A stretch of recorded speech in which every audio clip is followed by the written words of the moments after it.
പൂന്താനം ദർശിച്ച പുണ്യമായും കുറൂരമ്മ മടിയിൽ വച്ച മന്ദസ്മിതമായും മേൽപ്പത്തൂരിന് വാദരോഗ ദുരിതം തീർത്ത വാതാലയേശനായതും ചെറുശ്ശേരിയുടെ കൃഷ്ണഗാഥയിൽ അച്യുതനായതും മള്ളിയൂരിന്റെ ഭാഗവതത്തിൽ അവതാര സ്വരൂപനായതും കണ്ണനാണ്. ആടകളെടുത്തരയാലിന്റെ കൊമ്പിലൊളിച്ചതും അമ്മ യശോദയറിയാതെ വെണ്ണ കട്ടുണ്ടതും അരമണി കിങ്ങിണികൾ കിലുക്കി ആനന്ദ നടനം പകർന്നതും പാഴ്മുളം തണ്ടിൽ നാദം പൊഴിച്ചതും കണ്ണനാണ്.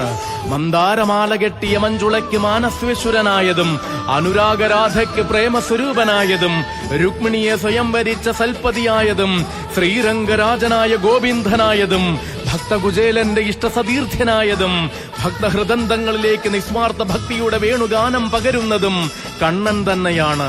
കഥാമൃതമായ ഭാഗവതത്തിൽ അവതാരമാടിയ കണ്ണ കർമ്മകാന്ഡങ്ങളിലൂടെ മഹാഭാരതത്തിൽ ദ്വാപരയുഗ പൊരുളായി നിറഞ്ഞ ഭഗവാനെ ലക്ഷ്യം മാർഗത്തെ സാധൂകരിക്കട്ടെ എന്ന ഗീതോപദേശം നൽകിയ അങ്ങയെ പ്രണമിച്ചൊരുങ്ങുകയായി മണ്ണിതിൽ ആഘോഷങ്ങൾ.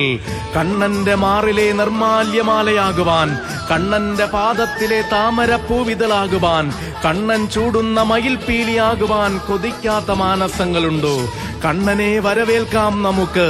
കൊഞ്ചുന്ന കിങ്ങിണി നാദങ്ങൾക്ക് കാതോർത്ത പാതയോരങ്ങളെ ഗോകുലമായൊരുക്കാം നമുക്ക്. അധർമ്മത്തിന്റെ കംസപ്പിറവികൾക്ക് നേരെ ധർമ്മത്തിന്റെ ചമ്മട്ടിയെടുത്ത സത്യസ്വരൂപന്റെ പാദങ്ങളിൽ പ്രണമിക്കാം നമുക്ക്. ഗ്രാമം തണലൊരുക്കട്ടെ, ബാല്യം സഫലമാവട്ടെ. ഹരേ കൃഷ്ണ കൃഷ്ണ ഗുരുവായൂരപ്പ.